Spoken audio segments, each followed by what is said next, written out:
যে এই বাংলাদেশে বিনয়ের কোনো জায়গা নাই। এই মানুষটা এত বিনয়ী যে তার উপরে হচ্ছে এই ময়লা পানি ফেলাইতে চাই একজনে পোস্ট করছিল তার হচ্ছে কমেন্টে যে আপনারা আসলে 2 বালতি ময়লা পানি রাখা আছে। ওই লোক বলছে জি ভাই আমরা আসবো, আজকে না হয় ময়লার পানি খেলাম, কালকে না হলে হচ্ছে আমরা একসাথে চা খাবো কোনো এক সময়। আসসালামু আলাইকুম উপস্থিত সবাইকে।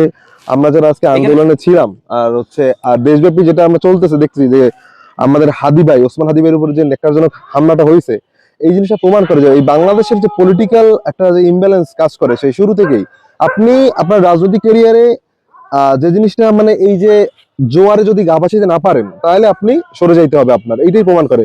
মানে এই কোন রাজনৈতিক দলের আশ্বাসে অথবা তাদের পক্ষে ভালো কথা বললাম অথবা জোয়ারে আমি গা না ভাসাইলে দেখা যাবে যে আমার মাইনাস তারা করে দিবে, এটা চলে আর কি। এখন আমি এখানে বলতে পারি যেহেতু এখনো প্রমাণিত হয় নাই যে এই কাজটা কারা করছে, তো এটার জন্য আমরা ওয়েট করি যে দেখার জন্য। তবে যে জিনিসটা থেকে প্রতীয়মান আসলে, এটা আমার অনেক বলতে খারাপ লাগতেছে যে এই বাংলাদেশে বিনয়ের কোনো জায়গা নাই। এই মানুষটা এত বিনয়ী যে তার উপরে হচ্ছে এই ময়লা পানি ফেলাইতে চাই একজনে পোস্ট করছিল তার হচ্ছে কমেন্টে যে আপনারা আসলে 2 বালতি ময়লার পানি রাখা আছে। ওই লোক বলছে জি ভাই আমরা আসবো, আজকে না হয় ময়লার পানি খেলাম, কালকে না হলে হচ্ছে আমরা একসাথে চা খাবো কোনো এক সময়। তো এরকম একটা ডাউন টু আর্থ মানুষের প্রতি এরকম একটা নেককারজনক হামলা শুধুমাত্র আমার এই বাংলাদেশেই সম্ভব। এই কারণে এই বাংলাদেশের পলিটিক্যাল আমার কোনো কালচার ভালো লাগে না সেই শুরু থেকে। এই জন্য কোনো পলিটিক্যাল পার্টির সাথে জড়িতও হই নাই, আল্লাহর রহমতে হব না। কারণ এদের মধ্য থেকে কোনো এক ব্যক্তি যদি একটু ডিফারেন্ট হতে চায় তারে আপনি রাখতে পারবেন না এবং সে থাকবেও না।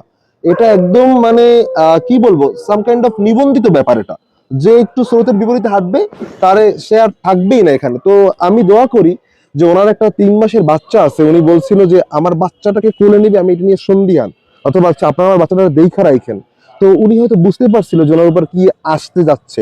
তো আমি আমি বলবো কি হাদি ভাই আপনি যা সুস্থই ওঠেন, আল্লাহ আপনার সুস্থ করুক, যেন আপনি সুস্থ ওঠার পর দেখতে পারেন যে আপনার কোনো দল লাগবে না, আপনার কিছু লাগবে না, বাট কত কোটি কোটি মানুষ আপনারে ভালোবাসে জাস্ট এই একটা কারণে যে আপনি বিনয়ী, আপনি সৎ সাহসী এবং আপনি সৎ। এবং আমি বলতেছি আমার প্রত্যেকটা রাজনৈতিক ব্যক্তিবর্গ যারা সিনিয়র আছে যা আছে তারা যদি এই কিছু কিছু গুণাবলী অ্যাকোয়ার করে তাহলে আমি মনে করি বাংলাদেশটা খুব ভালোভাবে চলবে ইনশাল্লাহ।